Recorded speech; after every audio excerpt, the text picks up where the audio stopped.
where are you at with Jesus? Because that's what some people will say about God, but like, where are you at Jesus, the resurrection?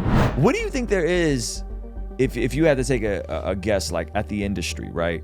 What do you think there is about Hollywood, media, entertainment, hip hop that has this dark element to it? You know, I think in that space, people get hung up on cuss words, you know, which to me is laughable because I feel like Ruslan.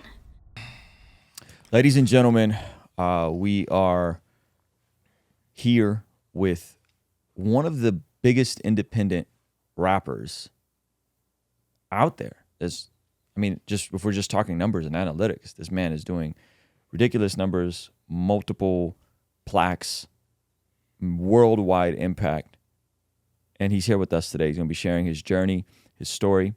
The man, the myth, the legend. Man, Dax. it's your boy Dax. And we back at it like a bad habit. If you want something in this life, you better go grab it in today, baby. We finna make big play. Come on. Let's go, man. Come on. I love it, bro. Thank you so much for doing this, man. Man, happy to be here. You got a flight tonight. Yep. And you took a 3-hour drive to be here with us. Yes, sir. So thank you, sincerely. Thank you. I've been keeping up with your musical journey for a couple years now. Seeing you drop and pivot and do all kinds of amazing stuff. But I wanted to go to the beginning. You are Nigerian. Yes, sir. Raised in Canada. Yes, sir. St. John's, I Canada? was born in St. John's, Newfoundland. Yeah. And you used to play basketball at a pretty elite level. I did. Very elite level. That's Yes, amazing, sir. man. Yes, sir. So tell us about your story, man. Okay. The upbringing, mom, dad. Okay. So let me start it. St. John's, Newfoundland, 1994. A baby was born by the name of Daniel Nwasu Jr. It's also my dad as well. Was in Newfoundland for 8 months before we moved to Ottawa, Ontario, and that was where I ended up growing up. 18 years. Is this far from when you were born? Like just Literally, geography? my mom told me. I asked her recently, like, yo, how long was I in Newfoundland for? Because I'm a Newfie, but people don't know how long I was there. So she said it was like 8 months. Okay. And then we moved. But how far is it on the other? Is it on the other side of Canada? I'm not super familiar with the geography. You know, me and geography don't mix. I'm not. That's one thing I really don't know. People say north. I don't know. Yeah. I know Ottawa's east. Okay. And it's the capital. Got you. So it's really far. You can't get to You can't drive to Newfoundland. Yeah. You got to like fly across the Okay. water. Okay. Yeah. So it's a ways. It's a ways for sure. Yeah. Definitely other side of Canada. So my life was I spent the first 11 years of my life just existing as a human being. And then when I was 11 years old, I found the law of attraction. Okay. I was on YouTube. I used to get beat up by my older sister. Got 2 older sisters. Used to get beat up to get off the computer. I'm on the computer one day. I'm on YouTube, and all of a sudden, The Key. That's what it was called. And it said that what you think about basically manifests. And then it gives me a test in the video. It's like, try this. Think about something consistently and then watch it start showing up everywhere. So me at that time, my favorite car was the BMW 3 Series. So I'm like, me as an 11-year-old who's curious about life, let me try out this test this video is talking about. So I started thinking about BMW 3 Series, BMW 3 Series, BMW 3 Series, BMW 3 Series. And literally it started showing up everywhere. Even in places that I used to walk by every day, but I never saw it. You think it was just the fact that you were more aware of it, kind of made it pop but up more? As an 11-year-old who's like malleable to everything, I'm like, yo, this is a superpower. Yeah. Like literally, that's how I felt. Yo, this was a superpower. Yeah. So shortly after that, I wake up on a Sunday morning. Once again, this thing of getting beat is a constant thing. I used to get beat to go to church. Okay. You know what I mean? I still went, was in the choir, all these great things, altar server. And that day, I wanted, for some reason, NBA Live 2005. Okay. The one with Carmelo Anthony on the cover. I remember, yeah. So I want that. My mom gets me the game randomly. It was a blessing. I come back from church that day. I go to the park after I play a little bit of the game, and I wanted to mimic some of the moves I saw players doing. Yep. It was at Maple Ridge, a school. I go into the gym, and there was kids who I went to elementary school with playing on an organized team called the Gloucester Wolverines. Okay. I saw them playing, and that day I made the commitment that I wanted to be a basketball player. How old are you at this point? By that time, probably like 12. Okay, so this is fairly late. Yeah, this is because kids was already playing organized Right. ball at at 12 they're playing at a pretty elite level. So you're coming in Right, very late. Did you play any type of basketball? Even pick up with the homies? Nothing. Nope. Didn't make the team at school. I made every other sport. Yeah. Didn't make basketball. Didn't make baseball. Okay. So I made that decision. And then I spent the next 10 years of my life dedicated to trying to make it to the NBA. And I did everything, the whole 5 a.m. workout. Essentially, I tried to mimic Kobe Bryant's work ethic. Yeah. Rest in peace, Kobe Bryant. You know, one of the most influential people for me. And Michael Jordan, Muhammad Ali, a couple others. But so, you know, I basically tried to mimic that work ethic, and I was trying to get out of Canada. Yeah. And to get out of Canada, I was like, well, I want to go play prep school in the United States. Okay. Whole thing goes on. End up having no offers by the time I'm a senior in high school, and I didn't want to play Canadian basketball. I had offers from Canadian University, but didn't want to go. So a fake basketball school gets brought to Ottawa. It was fake. Wait, hold on. Like literally like a school. They came, I think it was from the Bahamas, and the school ended up not being real. But they used to practice at the YMCA. Okay. And the coach of the team, we became close. And I met him at a bus stop. Yeah. And it's crazy because my mom's very into God. She said, listen, don't worry about all this Canadian stuff. You could meet at a man at a bus stop that'll change your life. Wow. End up meeting a guy at a bus stop. They would practice at the YMCA. I would go there every day after school. Yeah. One day we're at the YMCA. He pulls up Coach Kyle Lindstedt on an iPad. And he's like, hey, Coach Kyle, I got this player here for you. And he coaches at Sunrise Christian Academy, which is like a basketball farm, now.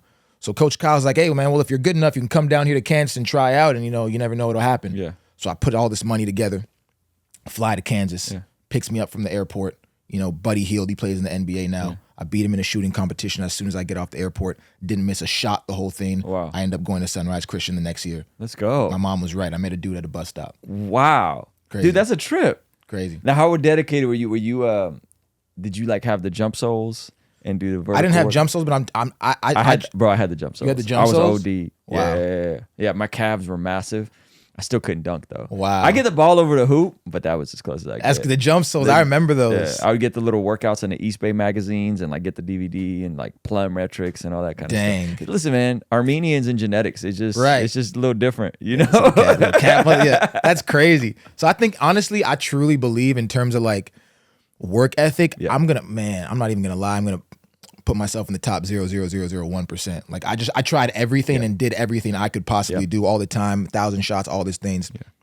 So that happens. You mentioned something interesting where you talk about the law of attraction, but what you point out that's super important, and I think people can get disillusioned and have gotten. I've had family members get disillusioned, and it's not just law of attraction. It's also in faith-based circles where like speak it, your words are your worlds, think it, your thoughts are things. Right. The dangerous part is that if you don't have the work ethic, right, you can visualize anything you want. Exactly. But if you're not willing to go and do the hard grunt work of showing up 5 a.m. and all that kind of stuff, so there's almost it's almost like, yes, your thoughts mean things. It's important what you think, and if you believe and you're positive, it's gonna help. But that's not that in and of itself isn't it. You have to actually then have the bandwidth to go do everything you did and express it. And so you are maniacal at this point. And I relate to it because this was like 8th, 9th grade. I had a crazy upbringing, got arrested, molested as a kid, like really, really, really bad. And when I moved out here in Vista, 8th grade, I was that. It was like, 8th grade, you moved out here. Yeah, I moved out here every day, basketball. Like I already smoked, drink, did all the stuff out there. 13 years old, I'm like, I'm going to be a pro basketball player. Wow. And obviously that didn't work out, right? both of us. But what it did is the work ethic and the mentality transferred over to the rest of my life. Right. So I'm sorry, go back. So you're... And on that too, it's crazy. I even like you said, you talked about the dangers of the law of attraction. Yeah. I think another huge danger with the law of attraction is that people forget that like not only the positive things manifest, but those negative things as well. Yeah. Yeah. You know what I mean? Yeah. And I think when I was 11, like I remember this, that's that age, 11 years old is just like the time for me. It was like, I used to watch all these different motivational speakers, Zig Ziglar, E.T. the Hip Hop Preacher, all these people. And I remember I watched something that was like, you got to take inventory of your thoughts. Yeah. So I started taking inventory of my thoughts at 11 years old, and I figured out most of them were negative. Yeah. Yeah. You know what I mean? Yeah. So I had to change that first. You're a very self-aware 11-year-old. I tell people all the time, if they could just, that's why like one thing about music, I was like, man, if a kid starts listening to my stuff at a young age, they're already far ahead. So it's like I was lucky enough to find that at 11, so I got a head start. On a lot of people. The interesting thing you mentioned about Zig Ziglar and E.T. is that in a lot of this stuff, so there's like kind of wonky stuff in that world, but then there's also stuff that Zig Ziglar, E.T., the guy that actually wrote The Power of Positive Thinking, which is like one of the first ones, these were all people of faith. Right. I met E.T. not too long ago. He's about to come on the pod, hopefully soon. And all these dudes were kind of echoing a lot of the Proverbs, you know, and a lot of that kind of stuff. So if you go back and listen to the audio version of The Power of Positive Thinking, which sounds very like new age, woo-woo. Right. But when you actually listen, bro, it's a full-on like Bible study. Like it blew my mind when I listened through it. And I'm like, oh, okay, some of this stuff is just copying the Proverbs. Right. It's like some of it is just pulling the same principles, but kind of not accurately giving God the credit. You know what I mean? That's what I feel like. Sometimes I feel like as I get older, it's almost like the law of attraction was like glorified prayer. Because, you know, a lot of it was me getting on my knees every night and praying for those things. You know, while also imagining and asking God, like, please help me do this. And, you know? Right. So you're hooping. I'm hooping. And you make it to this Christian prep school. Now, did that have, obviously your mother's a person of faith. Right. Did that, but you're also getting beat to go to school. So, I mean, church. So there's also some you know, some good and bad. Did the Christian school? The beating didn't happen too often. No, I put that in there just to, you know, but respect. You know. But I think, you know, I'm someone who, you know, spare the rod, beat the child, I believe. So yeah. Did the Christian school have an impact in terms of your worldview and your framing about God and these things? Or was it just mainly like, man, this is a means to an end, I'm hooping? In terms of my framework about God, that probably just comes from, you know, my mom and my dad. Yeah.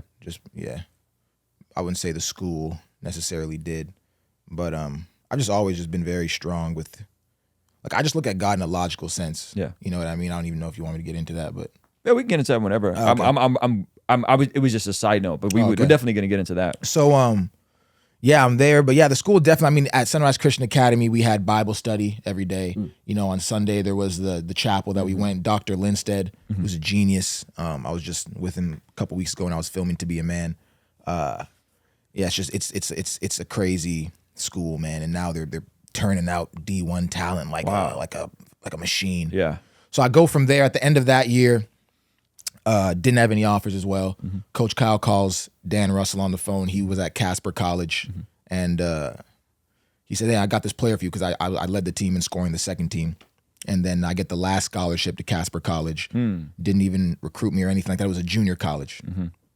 And they had this guy who had a scholarship from Mexico, but he had already played pro, so he lost his eligibility because he was already making money. So I literally got that last scholarship. Wow, okay. So I was like lucky. It was either that or go back to Canada. And you a guard at this point, point guard? Yeah, I was a combo guard. Gotcha. Like if I was 6'4", yeah, you've been 2, 3. I don't even think I'd be sitting here right now if I was 6'4", 6'5". Yeah. But I was like 6'2". Genetics, man. God's plan, right? So I go to junior college. When I got there, I got hurt that summer. I couldn't hit a shot. Yeah.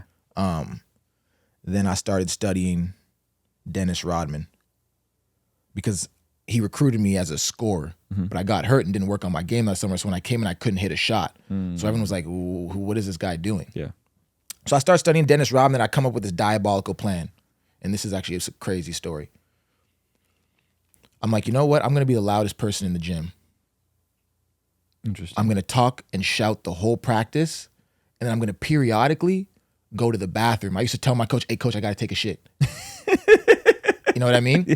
So I would go to the bathroom, but if you're screaming the whole practice and, you know, clapping everybody on, then you leave for a prolonged period of time, the energy's going to dip. So all of a sudden, I would like peek in the gym. Coach Dan Russell doesn't know this. And he'd be like, what's going on? Yeah. Where'd all the energy go? Yeah. And I'd be waiting. Then I'd come back from the bathroom. Let's go! So all of a sudden, I was necessary for the energy. So I became the energy guy. Oh, that's good. Then right before our first game, we go to this party. Something tells me to leave the party. The cops show up. Like 6 players get MIPs, minor in possessions. So I had to start the first game of the season. Jeez. Because they couldn't play. Yeah. First game of the season, I had like 20 points. My scoring came back. I sat in my room the night before and prayed to God, please let my scoring and my shooting come back. Yeah. I scored 20 points.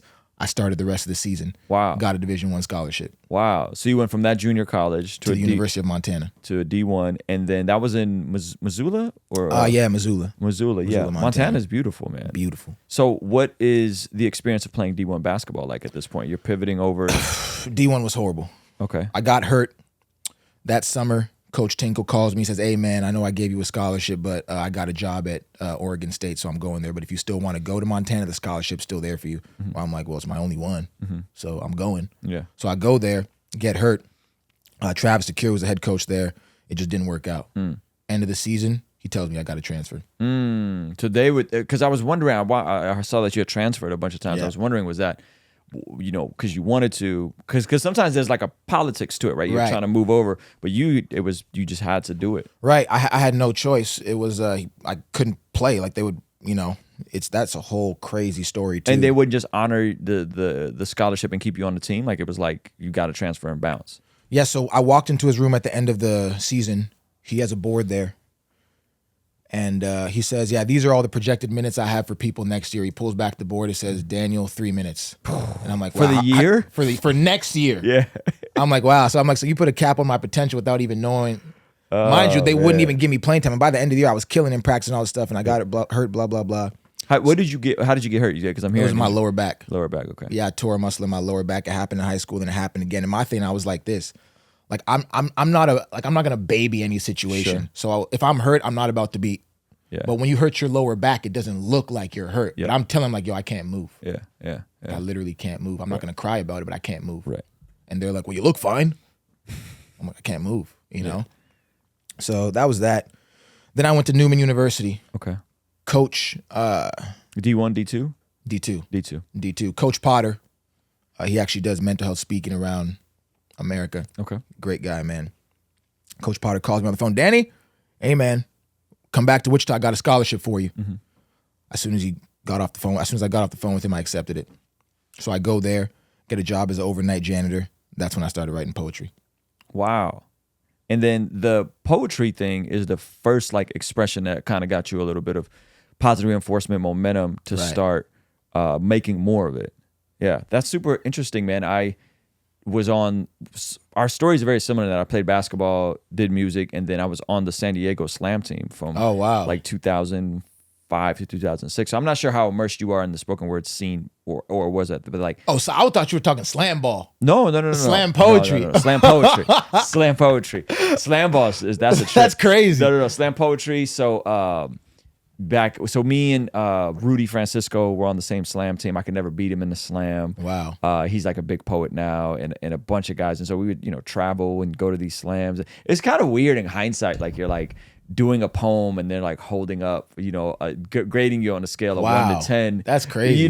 Yeah. But it helped a ton with just stage performance and writing. And it was really good. So you getting your start as a poet first. Usually it's rappers that then go do poetry, but you did poetry first and then pivoted, which I could tell based on how you write your records. Like there are these like visually storytelling pieces that could probably be delivered as acapellas. Right. You know what I mean? Right. Because you have that poetry background. Exactly. What made you even decide to do poetry? Like what was it that was like, I'm going to give this thing a try? So, I have this dream of playing in the NBA. All of a sudden, I'm at a D1 school, 20,000 kids, big stadium. We almost went to the March Madness. It was crazy. And now I'm at D2, and it's small. Like I'm still on full scholarship, but just different. Newman University, small, private, Catholic school, right? And it just wasn't the same. So I needed money, so I got the job as an overnight janitor, and that was in Dave Matias Hall, which was the art section of the building. On the other half, we played the basketball games. Okay. So now I'm cleaning up after like poetry events, Okay. plays, Yeah. cleaning the art room. I'm just sort of like, So one day on the way to play the University of Arkansas Fort Smith, I'm on the bus, I'm listening to a song, and something inspires me to try and write a rap song, just randomly. So I start writing this rap song, and I look down at it, and it was a bunch of trash. And I'm like, wow, this relates nothing to my life. Then I'm like, maybe I should try writing a poem. Spoken word. I can speak words. And at that time, I thought I had coined the phrase spoken word poetry. And I Google it real quick. It's like 2015, 2016? Yeah. I Google it real quick, and I'm like, dang. So I write this poem on the bus. Yeah. And like it's like a 30-minute drive. Okay. And I write this whole crazy poem. I look down and I'm like literally my thoughts were this. Yeah. Dang, if this is where I'm starting, Yeah. there's a chance I could be one of the best to ever do this. Yeah. So I get off the bus. I walk to my teammate Travis. I'm like, yo, I just wrote this poem. Can I read it to you? Yeah. Yeah. I read him the poem. He's like, you just wrote that? Yeah. I'm like, yeah, bro, I just wrote it on the bus. Yep. He's like, bro, that's crazy. Yeah. And then I just kept going. Do you remember any of it? Man, I love this. I always try. It goes like, I got it on my phone because I have all of them there. Yeah. But it goes, it's so easy to see what's different when we live in a world predicated on creating your own image. Being the same is lame, and what's insane is that all fads die because acting like someone else is eventually labeled plain. They lied. There's nothing wrong with being basic. And if what your heart draws you to is considered tasteless, my friend, please remain nameless. The real truth is, who we are, we must face it, because trying to be something else takes way too much energy and there's no way our soul can sustain it. The task is shameless, and if the only reason is to become famous, we'll lose ourselves and join those who became brainless. These rankings need a real revision. New criteria separating the real divisions. What should really count is a world's depiction, a scale where a 1 is what you physically see and a 10 are the things you constantly envision.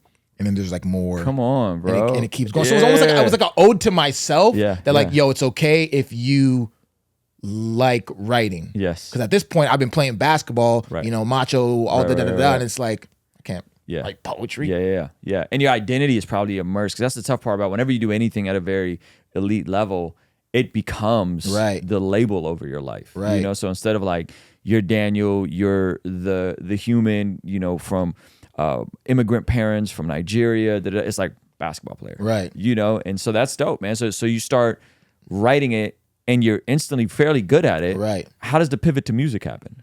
The pivot to music happens because like, so I write that poem and then I write a series of insane poems. Like Dear Alcohol was a poem I initially wrote in college when I was drinking.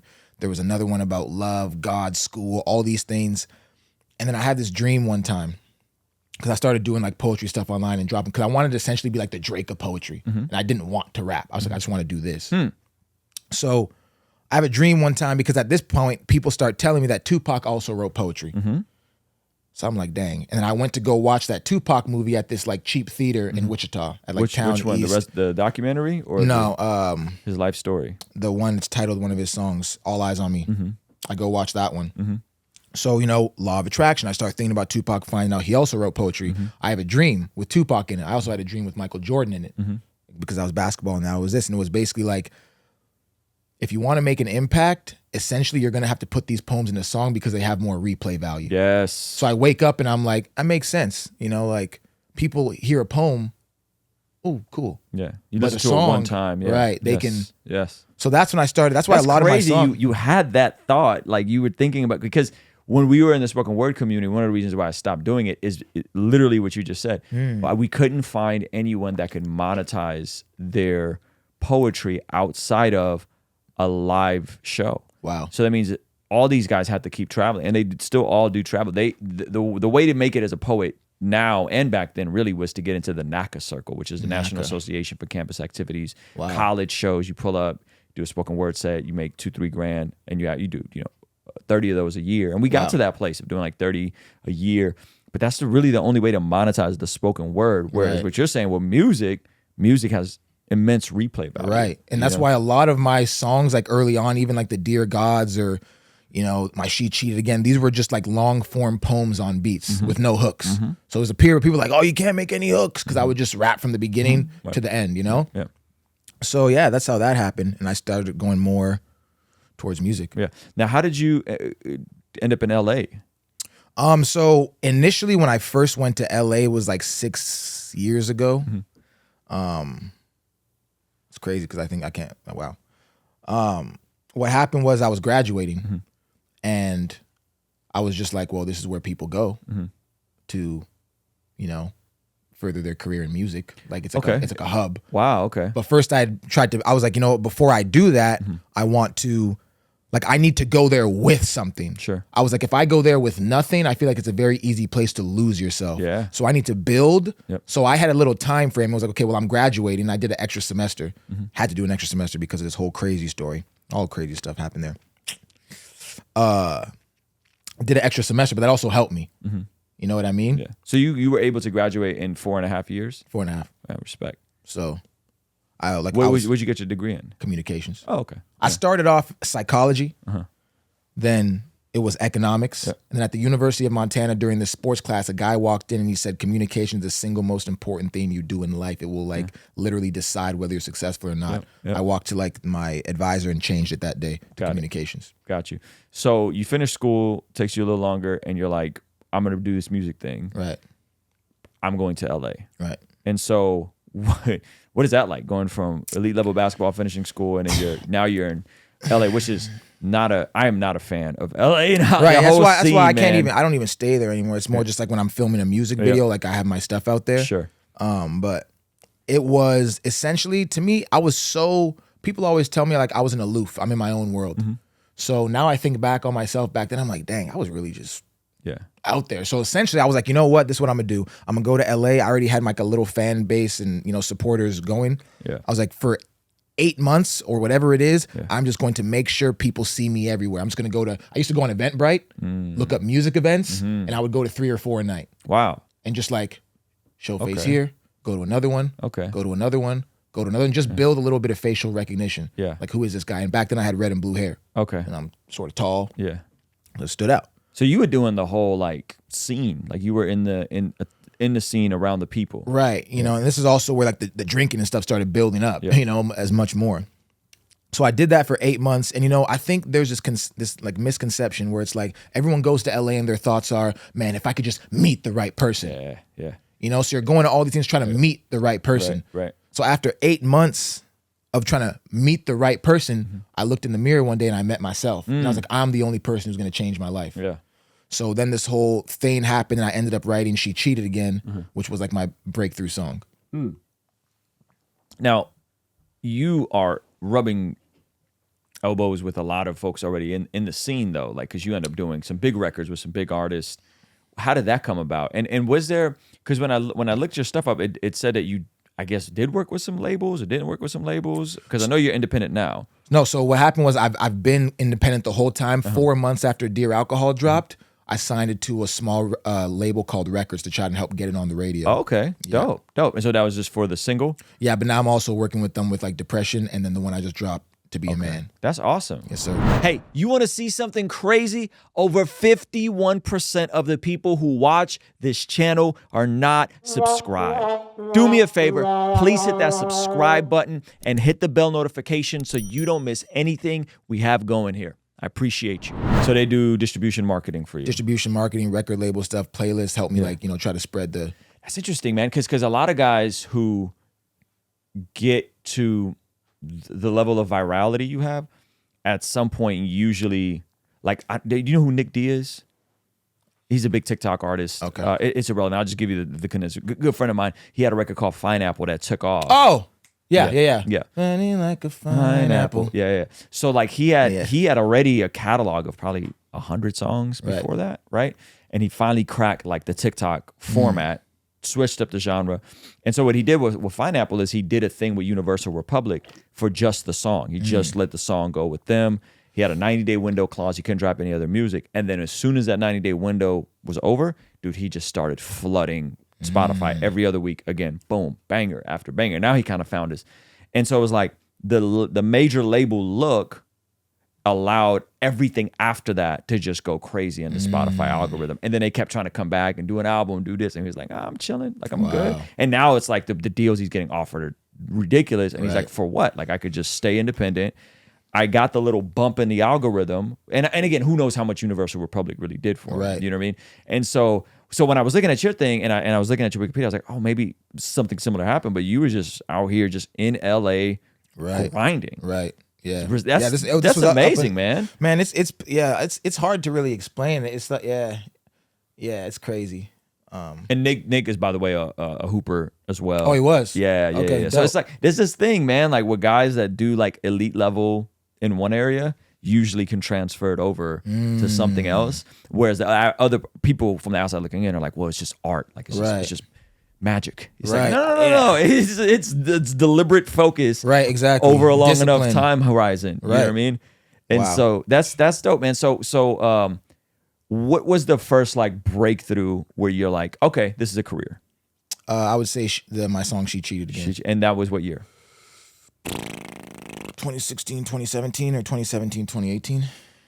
It's interesting because your name was in the mainstream circle of things. Right. I had a bunch of other viral songs like Hilly Hilly Clinton, which was a remix, and then the Cash Me Outside song, which was also a remix. Okay. Yeah. That was that was a remix. Right. You sampled her, the Daniel. Right. Yeah. But that song really hurt me, man. It did. Not in like an actual sense, in terms of like, so I was still an overnight janitor at Newman University, and this is actually why I started saying it's Dax on all my songs. So I dropped that song, and it was going viral on Musically. I'm talking everybody was using it, but no one knew I made it. And I was just sitting there on break at work.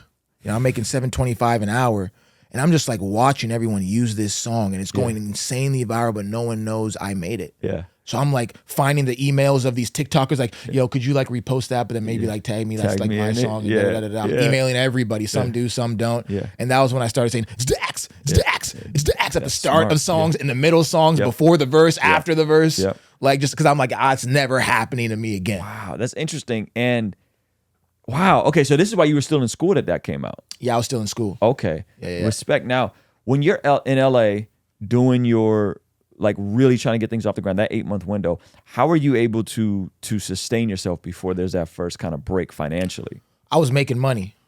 Like, in terms of like like I've been making like songs. I had, Tupac remixes and all these different things. I was doing features. I was doing stuff. You know what I mean? So money was coming in through like DistroKid. DistroKid is what I was on back then. Yeah. And then you're charging for features as well. Yes, sir. Okay. And which was more lucrative, would you say? Like the DistroKid. The DistroKid was more lucrative. That's okay. I remember me and my wife, we were newlyweds and we were trying to get out of debt. And in the middle of our debt-free journey, we were like, I get sued, my accounts get levied, all the money gets taken out of our account. Now, mind you, like, we're like halfway through. I'm like, this is momentum. You know what I mean? Trying to pay off our student loans, trying to pay off our cars, all that kind of stuff. And I had never done this before. I said, okay, well, I guess I got to do a feature sale because I've never done a feature sale. And I remember in 1 week of doing a feature sale, I made more than I did at my job in a month. Wow. And I was like, all right, like, I guess there's something here financially that like I haven't even tapped into. And obviously you don't want to oversaturate and overdo it, but it was enough to give me that like positive reinforcement. And then all of a sudden we had some savings back in the bank and it was like, wow. Right. So it's like those moments of like confirmation of like, okay, I'm on the right path, even though, and this, mind you, this is 2011. Wow. So there was no Chance the Rapper indie sensation as a like there was nothing like that. Russ, there wasn't nothing like that. But that little boost helped me keep going. And then eventually I did quit my job in 2015 and went like independent and did two years as an independent, a little longer than that, a couple years as an independent artist. So you seeing that confirmation, that like positive reinforcement gives you the wherewithal to keep going. And this is all in a relatively condensed time. Like, you've only been rapping for like 5 years. Well, so now I dropped my first song September 1st. I think it was 2016 or 17 now. Okay. It was a Drake One Dance remix. That's the first song I ever dropped. Got you. And you were on Spotify or you were It was on YouTube. On YouTube, okay. It was a remix, so. And you got 1 million subscribers on YouTube. Over 5 1 million. now. 5 million? 5 million. Okay, I just saw the 1 million plaque on your Instagram. Like a couple weeks ago, right? Did you just get that? Was probably for something else. I get balloons and plaques all the time. Respect, I like to celebrate man. numbers, yeah. But we just That's hit 5 awesome, million bro. YouTube. Over 3 million on Spotify monthly listeners. Yeah. Wow. And you go from remixes. And when does your first like retail single start coming out? She Cheated Again. I was putting some singles out before that. Yeah. It was. I had this one song called like Frenemy and a couple other ones. Plan B, History. There was a couple. My SoundCloud has hella songs. Yeah. But yeah, the real first single that I like really like resonate with was the She Cheated Again. Gotcha. That was like the first one that I was like, whoa, this is actually possible. Got you. And when did you start turning up with the music videos? Because you got, you got a from the gang beginning. of music videos. Yeah, from the beginning. Yeah. I met a guy named Thad Swift. I used to always walk to Town West Mall, and my guy that worked there at Foot Locker showed me a music video of his. Name was Isaiah. in Wichita. It's my guy, and I was like, yo, who made that video? It looks fire. I want to use that for like my poetry videos.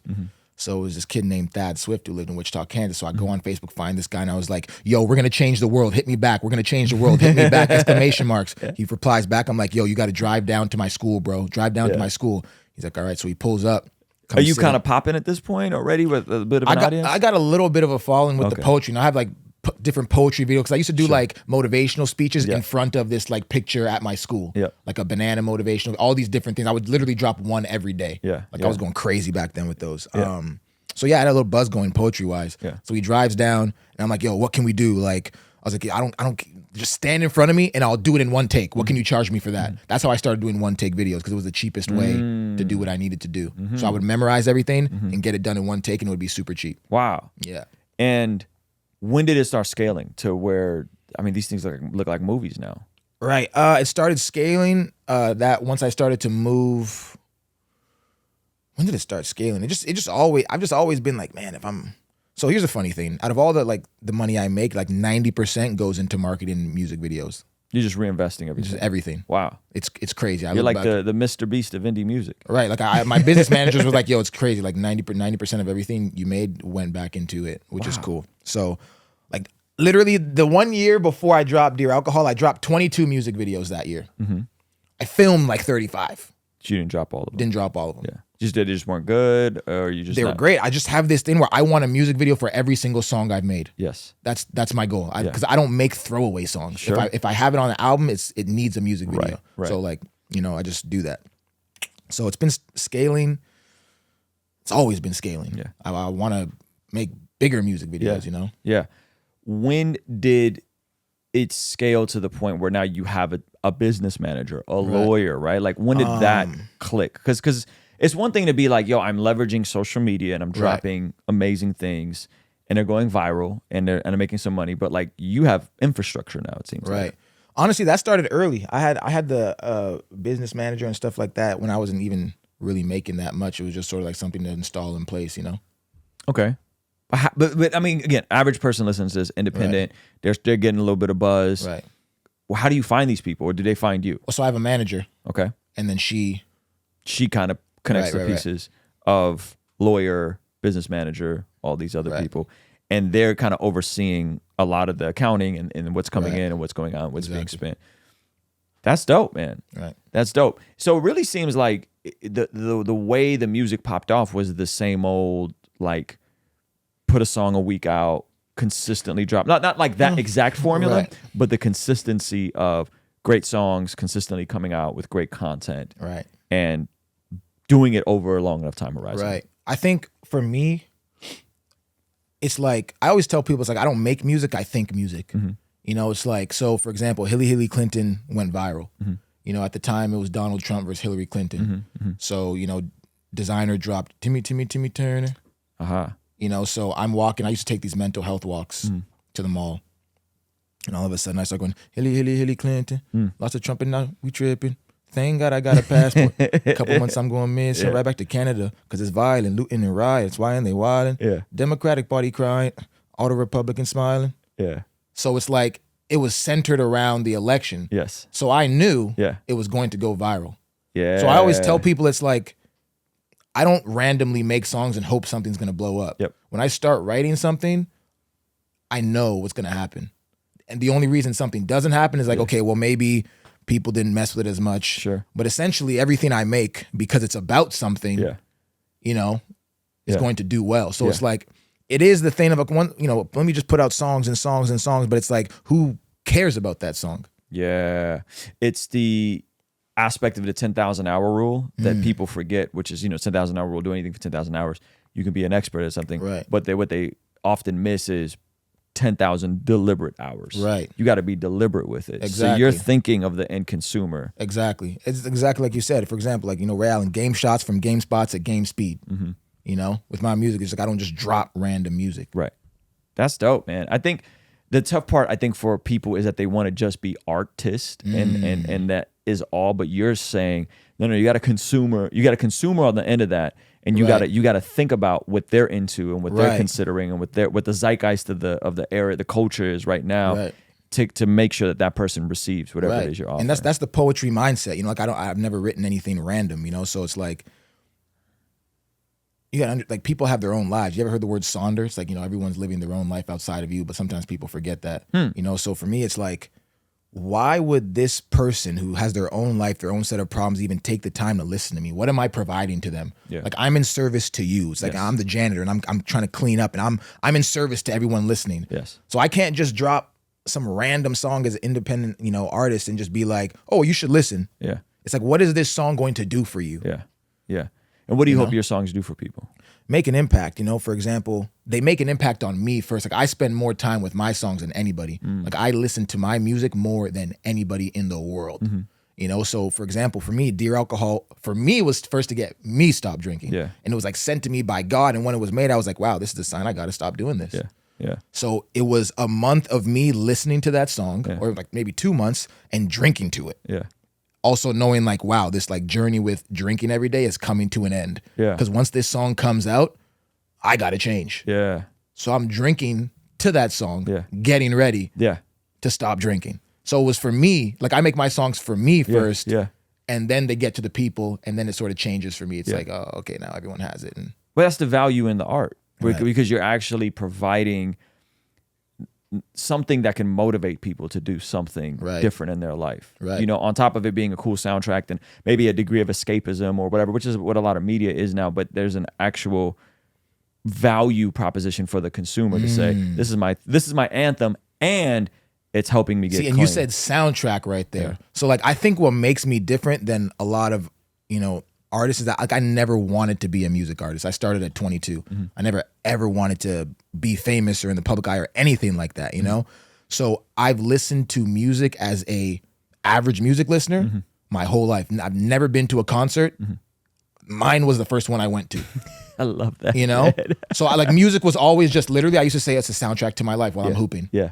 So like I always wished I had, like I wish I would have had my music when I was working out in the gym back then. Yeah. That was saying these things that like my self-proclaimed series and all this motivational stuff. Right. But like I would just listen to, you know, the motivational speakers Yep. before I would like work out to get that, you know, E.T. the hip hop preacher, you know what I mean? Yep.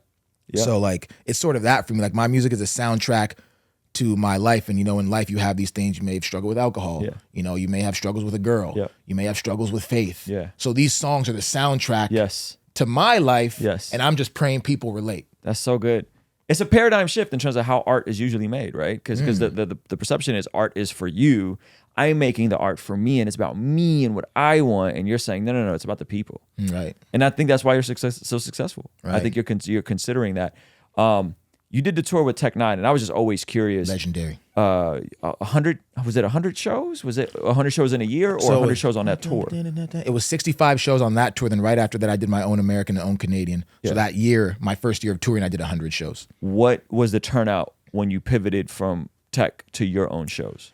It was amazing in terms of my experience and knowing what I should do. I wouldn't say there wasn't a crazy amount of people. Yeah. What was the average Dax headlining show like? Right after the Tech Nine tour, there were some places that had like maybe 200. Okay. And what was on the low end, like the smallest? Man, there were some places where it was like 50. Yeah. That's good though. You know? Bro, we performed Right. 4 people. Wow. You know what I That's, mean? And folks would cancel if it was not. We gonna show up and do 4 people, you know? So you was doing 50 to 200 as a headliner after that tour, yeah. on your own. But it was I'd say the average was probably like 100 to 150. Yeah, that's solid.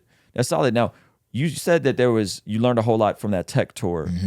What were the rules on the Tech tour? Because everybody talks about these rules and how militant they are, which you said you was able to flourish in because you're naturally more like that, right? Right. Probably because of your sports background. Right. What were some of those rules on the Tech tour?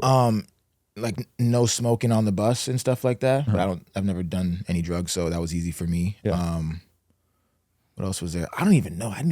I was listening during the meeting, but I was always just like, I don't do anything, so I'm gonna be fine. You know, like and then there was like, okay, no like girls backstage or anything. Yeah. Stuff like that. It's pretty basic. Don't like pretty go basic off stuff. it's really not that It's like just rappers don't like Right. basic structure. Rappers, what do you mean That's why I when can't get high on the bus? When Travis was reading it, I was like, it's common sense, that but sounds like, like basketball. I'm just chilling, You get drug tested while you're playing in college. It's like, okay. yeah. But so, yeah, to me, it was dope. What do you think there is, if you had to take a guess, like at the industry, right? What do you think there is about Hollywood, media, entertainment, hip hop that has this dark element to it, where basic stuff that you said, this basic stuff we did in basketball, bro, but you hear about these other artists that are like, "No, man, you can't tell me," and getting kicked off the tour or leaving the tour. What do you think that is about that scene? That just seems like it's like the upside down. Like it's just some stuff is just backwards. Right. I think just the idea of standing on a stage and having people like, watching you while you're up there. Yeah.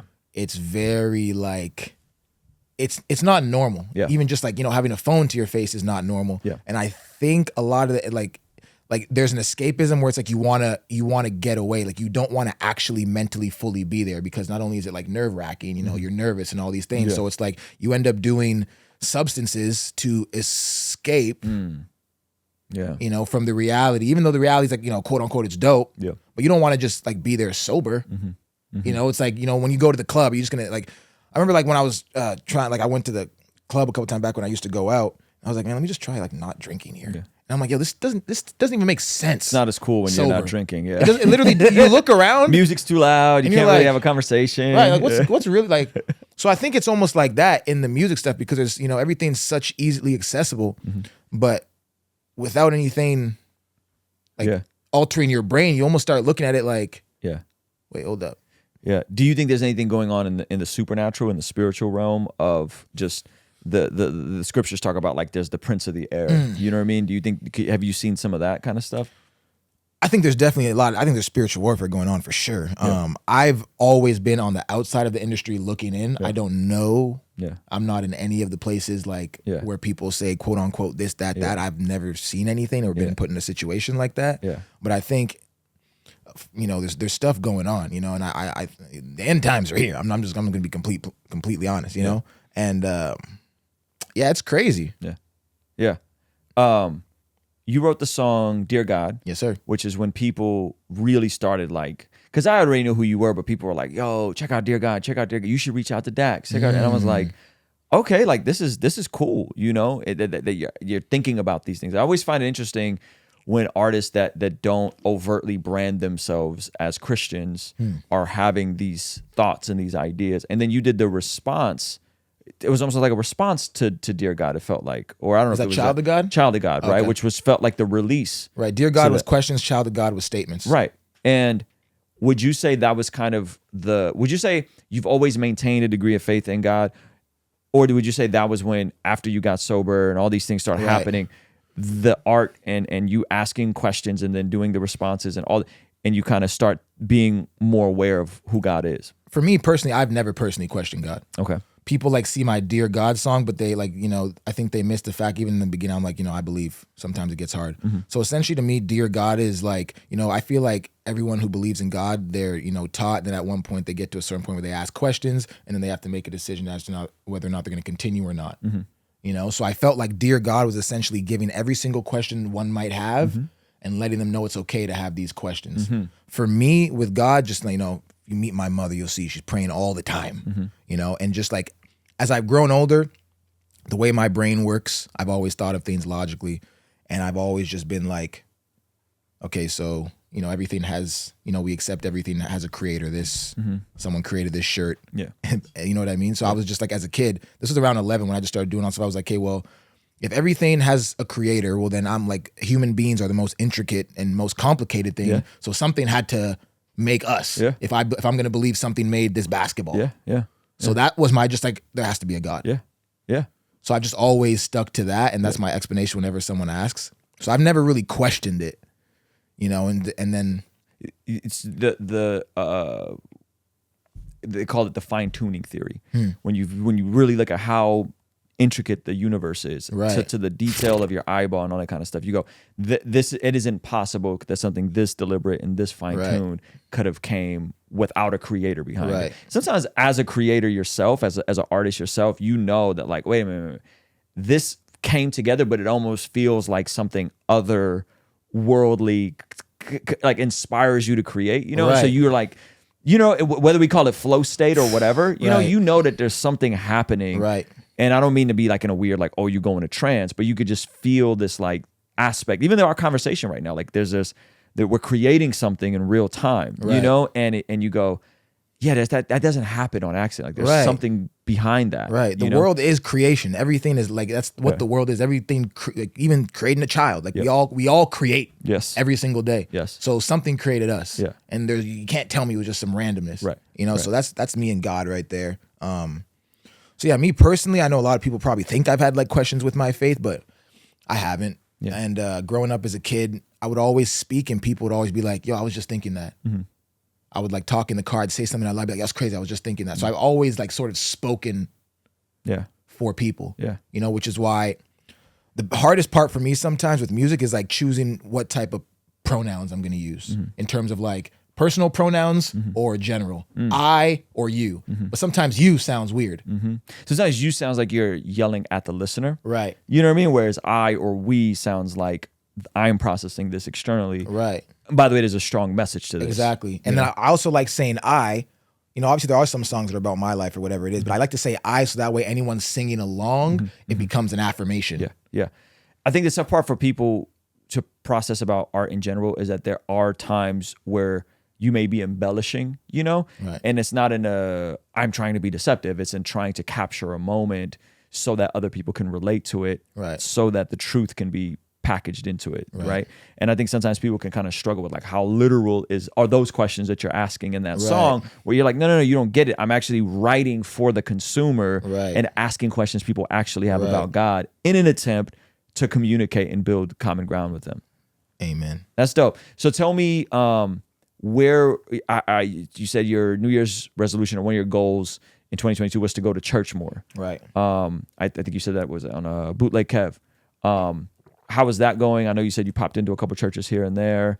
Yeah, it wasn't. I mean, I went to Church Home. Church Home, yeah. Shout out to Judah Smith. Right? So I went there. So I accomplished that goal in 2022. I think I only You went once? I think I went twice. Okay, twice. That's a start, baby. I'll take it. Let's go. I'm not in LA all the time. You know what I mean? So you know, I hit that. Yeah. That was great. Haven't been yet this year, but Yeah. I will. My mom will make sure of it. Yeah. Where are you normally up in north of LA? I'm normally honestly, it depends on where the music video is being shot. Okay. Gotcha. So, yeah. you know. Where are you at with Jesus? Because that's what some people will say about God, but like where are you at Jesus, the resurrection, all that good That's stuff. my guy. Yeah, that's the guy. That's my guy. Yeah, yeah. So you believe the resurrection of Jesus bodily that actually happened? Yeah, I It's a believe historical event. that there was a man by the name of Jesus. Yeah.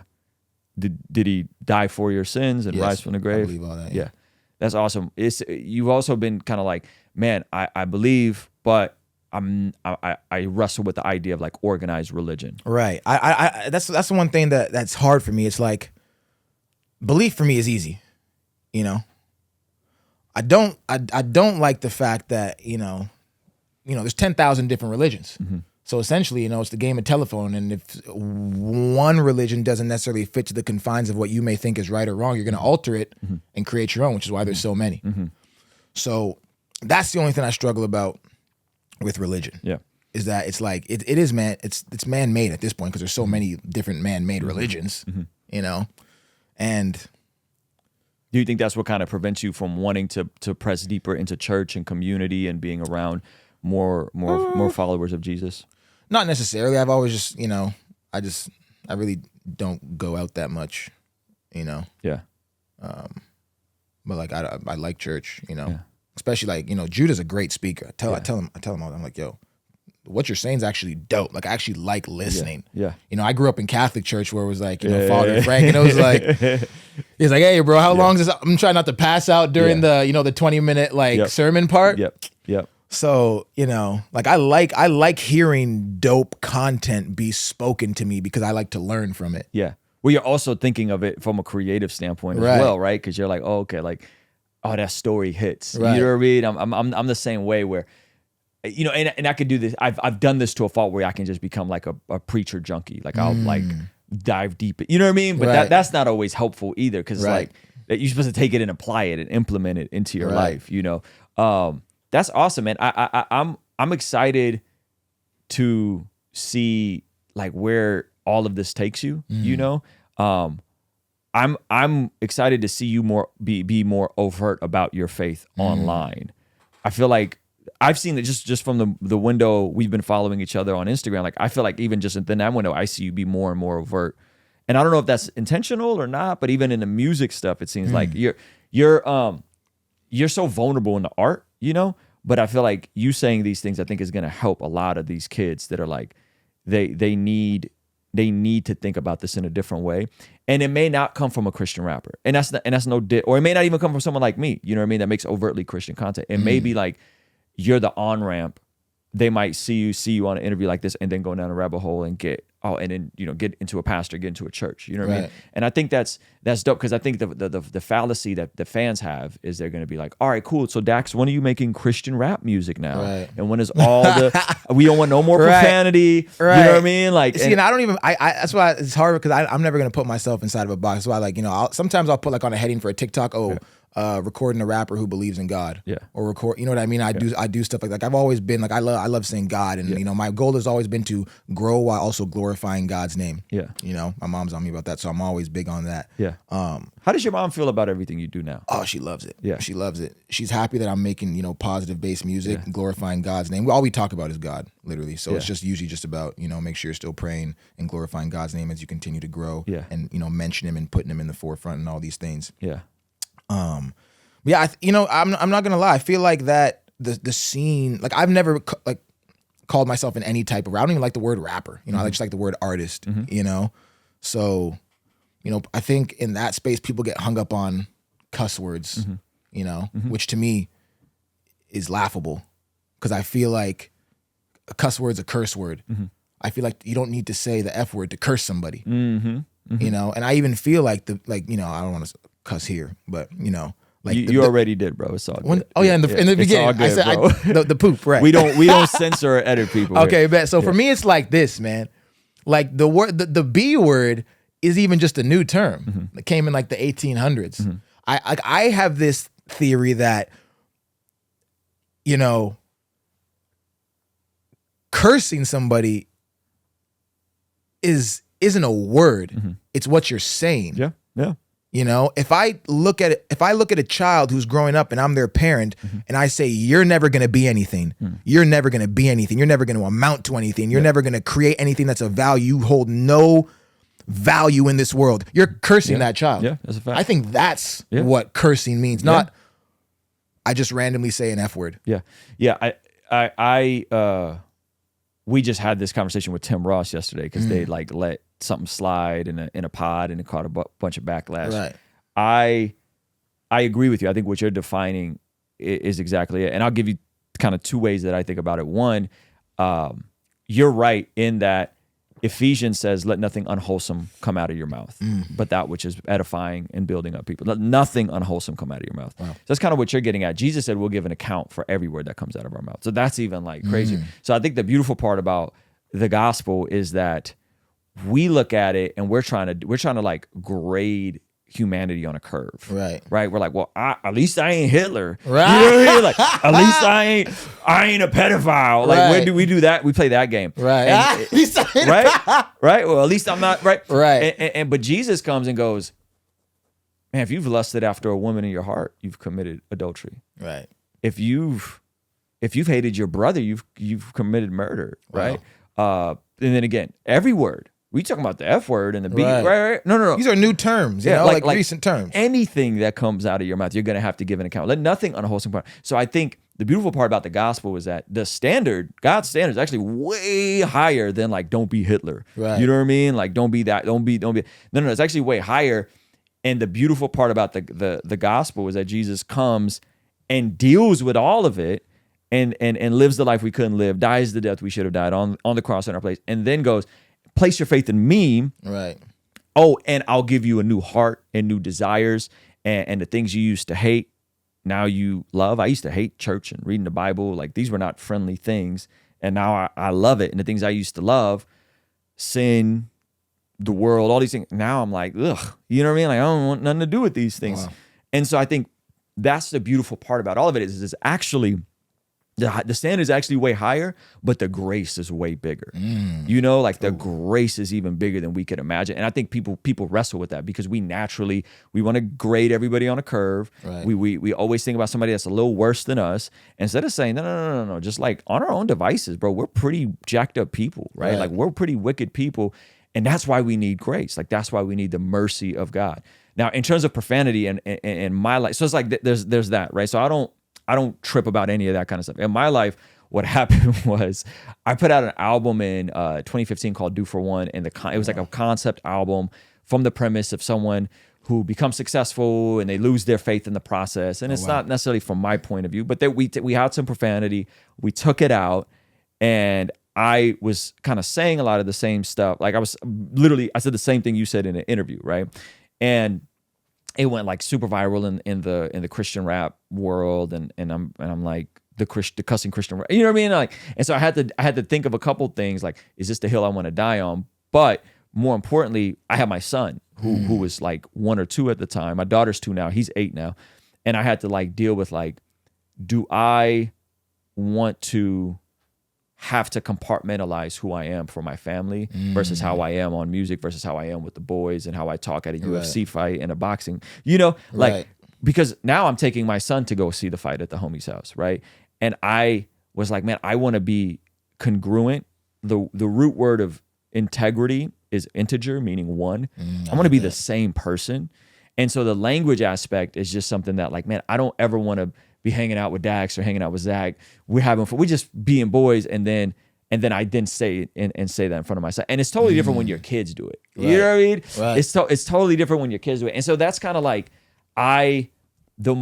here's a simple way to define all that. I know I said a whole lot, so forgive me. The more responsibility you gain, the less freedom you have. The more responsibility, agreed. I am responsible to be the financial provider for my household. That means I do not have the freedom to sleep in late. Right. I am financially responsible. Therefore, I don't have as much freedom. Right. I am the father of my kid. That means I don't have the same freedom. And the more responsibility I have, I'm okay with letting certain liberties die because I don't think I need to be defined by those things. And the more I let those things die, the more God continues showing them. And it's a process, man. I'm not going to sit here and act like I'm an angel. You know what I mean? Right. Like I definitely have my issues and I'm wrestling with stuff, but I'm waging war on my sin to by the grace, again, not my works, but by the grace of God, becoming hopefully more conformed. And people see me, they go, man, you're different than you were a year ago. Right. You know what I mean? I honestly completely wholeheartedly agree. I even say like with me, like I used to cuss more in songs, you know, but now it's like, you know, I have a lot of songs where I don't cuss, like Dear Alcohol, To Be a Man. Those are obviously don't cuss in those songs. Your top, like when I was looking at your Spotify, your top couple records don't have. Yeah, they don't have. It's really more of the rap stuff. Yeah. You know what I mean? And I feel like it's just, to me, it's just, I think it's a topic because it's something that's like palpable. Yeah. You know, like when people are like, though, I don't really know the Christian rap scene or whatever it is, but it's like something you can actually be like, oh, he did that wrong, so I can hold it. Yes.